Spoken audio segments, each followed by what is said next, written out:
Hubo un tiempo en el fútbol en el que el ver a Fernando Torres correr al espacio significaba que la jugada ya estaba terminada. Los defensores lo sabían, los arqueros lo sabían, la hinchada lo sabía. Todo lo que hacía falta era un pase largo por arriba y de repente Fernando Torres estaba corriendo hacia el espacio libre, con su larga cabellera rubia ondeando detrás mientras aceleraba y dejaba atrás a defensores que ya habían perdido la carrera antes siquiera de darse cuenta de que había empezado. Una vez que quedaba mano a mano, ese gol se sentía inevitable. Durante algunos años a mediados y finales de 2000, Fernando Torres fue el delantero más temido del mundo. Velocidad, timing, definición, todo en su juego sugería que dominaría el deporte durante años. Sin embargo, su pico nunca duró realmente. En un abrir y cerrar de ojos, la velocidad se desvaneció antes de lo esperado. Ya cerca de los 30, el delantero que alguna vez había aterrorizado a los defensores parecía una sombra de lo que había sido. Pero quizás lo más triste, o tal vez lo más noble de su carrera, no es solo lo bueno que fue, sino porque esa versión suya no duró más tiempo. Porque Fernando Torres, por bueno que era, sacrificó su carrera para ayudar a su equipo a ganarlo todo. Porque al sacrificar su cuerpo, Fernando Torres estableció quizás la mayor dinastía internacional en la historia del fútbol. Porque por un breve momento, aunque Fernando Torres parecía el futuro del fútbol, lo que nadie sabía era que el reloj de su grandeza ya había empezado a correr. Pero mucho antes de ser el niño para el mundo, Fernando Torres era simplemente un chico del Atlético de Madrid. De niño, Torres asistía a los partidos del Atlético con su abuelo, incluso viendo al club atravesar algunos de los periodos más oscuros de su historia. Porque a finales de los años 2000, el Atlético de Madrid había caído drásticamente. La inestabilidad financiera y el declive deportivo empujaron al club a la segunda división en el año 2000. Imaginar al Atlético de Madrid descendiendo de la liga. Pero por más que un hincha de toda la vida haría su debut con el primer equipo del Atlético de Madrid en 2001, con tan solo 17 años, y como delantero, Torres aportaba algo diferente al típico atacante español.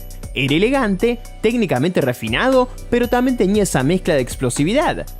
Físicamente jugaba con un delantero potente, pero con el toque y la delicadeza de un atacante español. Y cuando el Atlético de Madrid regresó a la liga en 2002, con apenas 19 años, Fernando Torres ya era el capitán del club, y esto era más que una responsabilidad extraordinaria. Torres era la esperanza del club, era su delantero estrella. Y a pesar de toda esa presión a tan corta edad, respondió. En 7 temporadas con el Atlético, Torres marcó 91 goles en 244 partidos, literalmente cargando con ese Atlético que luchaba por competir con el Real Madrid y el Barcelona. Semana tras semana, producía momentos de brillantez y mantenía al Atlético vigilante, pero la carga era enorme. El Atlético rara vez peleaba por títulos durante esos años. Quiero decir, después de todo, el Atlético había dependido de Fernando Torres desde sus días de juventud, así que imaginad si nunca se hubiera tomado en serio su entrenamiento. Imaginad si no hubiera puesto el trabajo y el esfuerzo para destacar desde joven. Es posible que sin Fernando Torres y su formación temprana, el Atlético de Madrid nunca hubiera llegado a ser el club que es hoy. Y para mediados de los 2000, estaba claro que un talento de su nivel necesitaba un escenario más grande, así que el chico al que le habían pedido cargar con el Atlético de Madrid ahora se había convertido en un hombre y enfrentaba una decisión difícil: quedarse leal al club que amaba o marcharse en busca de la grandeza. Finalmente, el rubio delantero español eligió galopar hacia la Premier League, pero cuando Torres llegó al Liverpool en el verano de 2007, muchos aficionados ingleses no sabían qué esperar. Claro, había sido letal en España, pero la Premier League siempre fue conocida por superar a los delanteros extranjeros. El ritmo era más rápido, los defensores más físicos y la presión aún mucho más intensa. Pero desde el mismo momento en que pisó el campo de Anfield, el entonces capitán del Liverpool, Steven Gerrard, descubrió rápidamente que Torres tenía el instinto perfecto para atacar los espacios. Para Gerrard, era casi como si pudiera meter un pase filtrado a ciegas y saber que Torres estaría corriendo para alcanzarlo. Lo que siguió fue una de las temporadas debut más electrizantes en la historia del fútbol inglés. Fernando Torres marcó 33 goles en todas las competiciones, convirtiéndose en el primer jugador del Liverpool desde Robbie Fowler en superar los 20 goles en una sola temporada. Sus desmarques a la espalda de la defensa eran devastadores, su aceleración le permitía convertir medias ocasiones en mano a mano, y una vez que quedaba frente al arco, sabías que Torres iba a definir.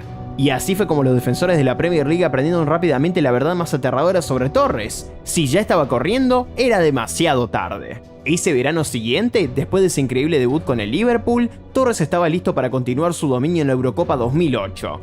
Y eso era solo el comienzo de la generación dorada de España. Pero para mostrar lo importante que fue Fernando Torres y consolidar su lugar en esa increíble historia, ningún partido lo refleja mejor que la final de la Euro 2008 contra Alemania, donde el propio Torres marcó el gol de la victoria y fue elegido el mejor jugador del partido en el triunfo 1-0 de España.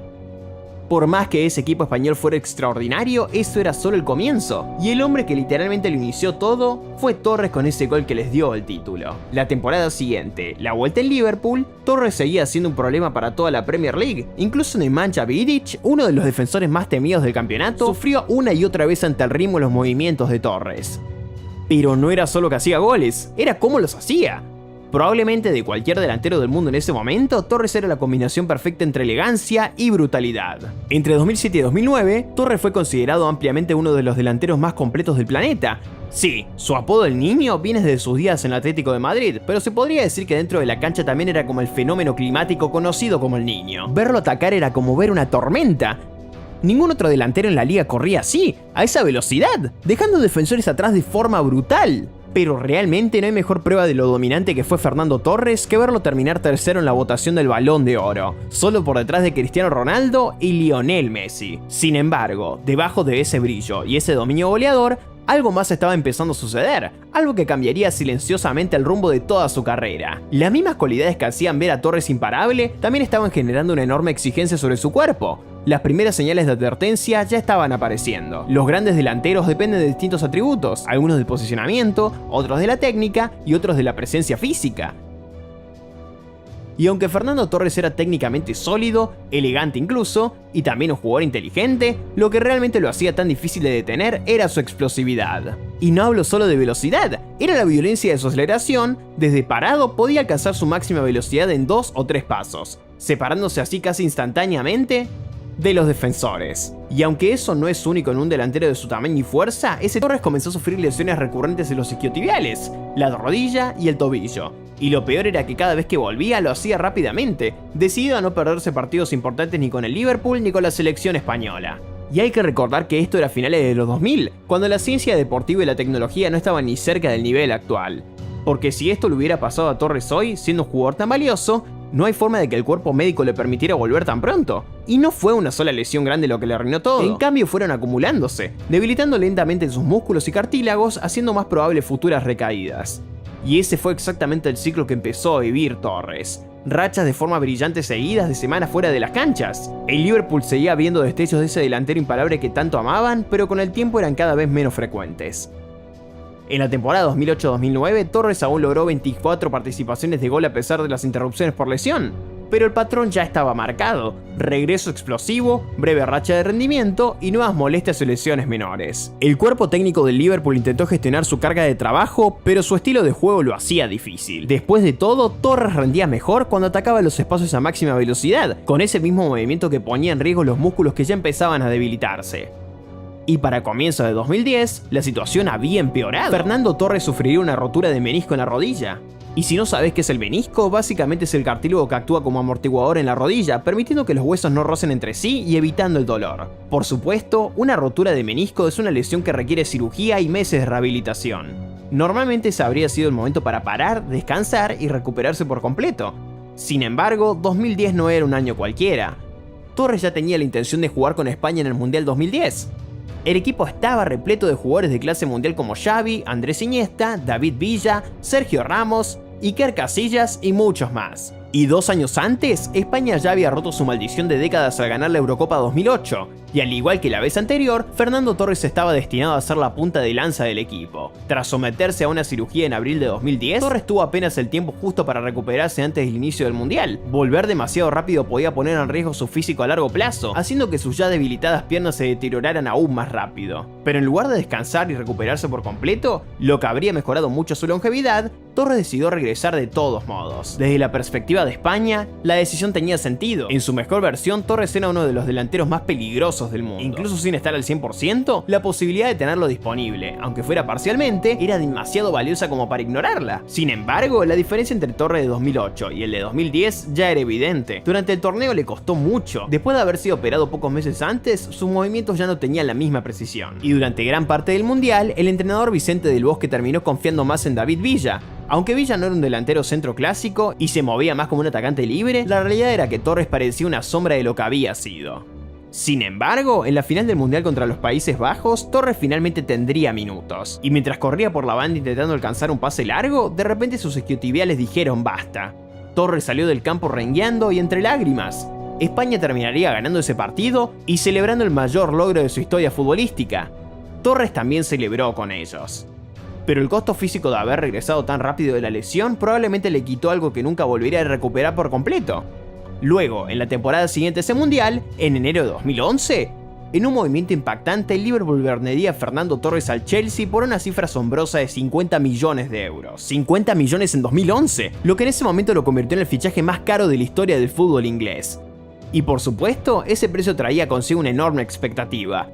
Torres estaba destinado a liderar el ataque del Chelsea durante años. Pero el Chelsea que llegó a Londres ya no era el mismo. El delantero explosivo que había aterrorizado a las defensas de la Premier League en el Liverpool comenzaba a desvanecerse. No solo las lesiones habían reducido esa aceleración que definía su juego, sino que además el estilo de construcción más lento del Chelsea rara vez generaba los espacios abiertos en los que Torres brillaba. Con el tiempo, la narrativa alrededor de Torres en el Chelsea cambió rápidamente. Cada actuación discreta era analizada al detalle, y ningún momento resume mejor esa frustración que un partido de 2011 contra el Manchester United. Cuando el Chelsea armaba la jugada y le filtraban un pase a Torres, él eludía con tranquilidad a David De Gea, pero fallaba el arco vacío frente a él.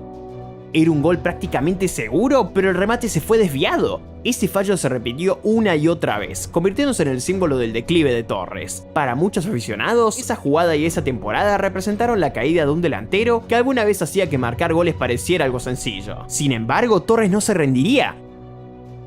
Se negó a dejar que una mala temporada lo definiera. En la temporada 2011-2012, aprendió a adaptarse a su nuevo cuerpo.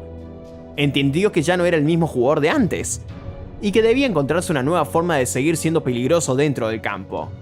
Y en esa temporada lo lograría a través de su capacidad de creación. En la campaña 2011-2012, Torres marcaría 11 goles y daría 13 asistencias en todas las competiciones, sumando un total de 24 participaciones de gol. Pero si aquel fallo contra el Manchester United había definido su punto más bajo en el Chelsea, entonces la semifinal de la Champions League 2012 contra el Barcelona sería la prueba no solo de su resurgimiento, sino también de su resiliencia. Y hay que tener en cuenta que ese Barcelona estaba en el pico de su poder bajo Pep Guardiola. Aunque el Chelsea ganó el partido de ida 1-0, en la vuelta el Barcelona marcó 2 goles y parecía listo para completar la remontada. Sin embargo, Fernando Torres se encargó de que eso no ocurriera. Con el Chelsea reducido a 10 jugadores tras la expulsión de John Terry en el tiempo añadido, la pelota fue despejada en largo hacia Torres. De repente, estaba corriendo hacia el espacio libre. Luego, con total calma, eludió a Víctor Valdés, caminó hacia el arco vacío y marcó el gol definitivo del Chelsea. Un año antes, muchos hinchas del Chelsea pensaban que los 50 millones pagados por Torres eran demasiado. Pero después de ese gol contra el Barcelona, más de uno diría que ese talento por sí solo valía esos 50 millones. Semanas después, el Chelsea derrotaría al Bayern Múnich y ganaría la Champions League. Y para ese momento, Torres ya había conquistado todos los títulos importantes posibles. Parecía que el viejo Fernando Torres había regresado, porque en la Euro 2012 no solo España se consagró campeona por segunda vez consecutiva, sino que Torres, ya recuperado y en forma, terminó como máximo goleador del torneo. Incluso volvió a marcar en una final de Eurocopa, esta vez contra Italia.